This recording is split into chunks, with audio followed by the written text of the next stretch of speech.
C'est quoi, pour vous, les grandes étapes de l'évolution de la Formule 1? Comment ça a évolué, dans votre milieu à vous des photographes? C'est assez particulier parce qu'il faut aller en bord de piste, faut parfois s'exposer aussi, un petit peu au danger? Oui, alors bon, il y a eu pas mal de changements. Côté piste, justement, pour parler de la piste, c'est ce qui a le moins changé, puisqu'on a toujours des accès relativement faciles derrière le rail. Bon, là, ce qui a changé, c'est que maintenant, souvent, en plus, il y a des grillages qui n'existaient pas à l'époque. Et bon, quelquefois, les organisateurs de Grand Prix nous organisent des fenêtres dans les grillages qui sont souvent trop petites, malheureusement, pour qu'on puisse travailler d'une manière confortable. Mais par contre, on continue à aller vraiment presque partout, à part quelques zones rouges. À chaque fois qu'il y a un accident grave, évidemment, la zone devient rouge, c'est-à-dire interdite aux photographes. Et surtout, on voit surtout ça aux 24 heures du Mans, notamment. Ah ouais, on se souvient, on a tous en tête, hein, cette image de la sortie d'Alan McNish, Voilà. qui se retrouve avec la voiture qui est quasiment dans la voie où il y a les commissaires et où il y a les Les photographes d'ailleurs. photographes. Et sur cette image, on voit d'ailleurs un photographe qui n'a rien vu, rien entendu parce qu'il a les boules caisses. Ouais. Et il marche tranquillement alors qu'il y a une voiture qui est en train de voler au-dessus de lui. Non, c'est terrible. Bon, après, on n'est pas à l'abri d'un accident à n'importe quel endroit. Donc pour en revenir au changement, c'est ce qui a le moins changé, donc l'accès au bord de la piste. Ce qui a beaucoup changé, par contre, c'est les garages où en 79, je rentrais librement dans tous les garages.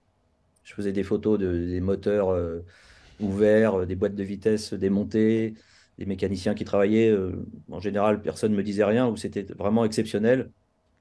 Et ça, petit à petit, à la fin des années 80 et au début des années 90, ça a disparu. On a commencé à avoir des garages habillés aux couleurs des sponsors, c'est-à-dire avec c'était plus des murs en béton ou en parpaing, c'était vraiment des parois de plus en plus travaillées et souvent assez esthétiques d'ailleurs, et avec ensuite des éclairages, des écrans tactiles, etc. Tout ça intégré dans le garage. Donc ça a beaucoup changé. Jusqu'au début des années 2000, on pouvait, en faisant une demande particulière à un attaché de presse, rentrer un petit peu à l'avant du garage sans aller à l'arrière, parce que, pareil, pour des raisons de confidentialité. Et puis petit à petit, ça s'est resserré et ça a été complètement supprimé parce qu'évidemment, il y a eu des abus.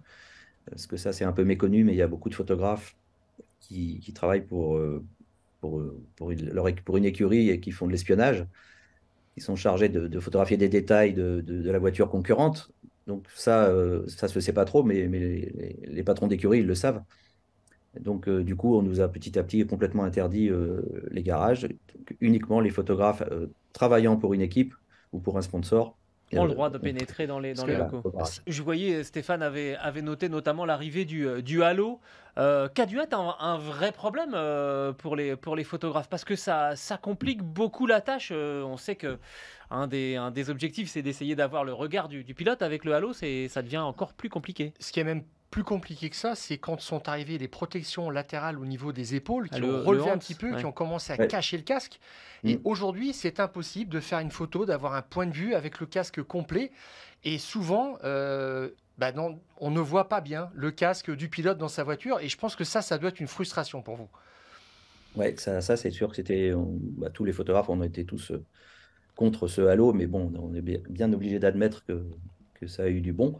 Et pour les photos, un autre détail, effectivement, on n'a plus le casque en entier, ça nous perturbe un peu au moment de la prise de vue en action, mais et surtout, c'est gênant par rapport à l'autofocus. Parce que maintenant, on travaille tous avec des gros téléobjectifs qui font la mise au point automatiquement, beaucoup plus rapidement que si on la faisait manuellement comme dans le passé, quand j'ai débuté. Et souvent, bah, l'autofocus va s'arrêter sur le halo et le casque va pas être parfaitement net. Donc ça, c'est un des problèmes techniques.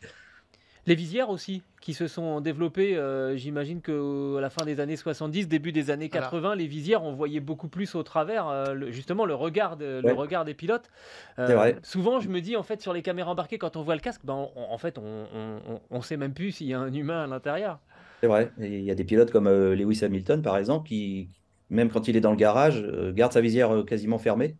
Alors, je ne sais pas si c'est pour sa concentration ou si c'est pour éviter justement les photos ou les photographes. Là où on a encore la chance de voir les yeux des pilotes, c'est pendant les Grands Prix nocturnes, où ils ont des visières vraiment transparentes. Et là, c'est vrai que c'est agréable de pouvoir avoir les yeux des pilotes en action, ça c'est sûr.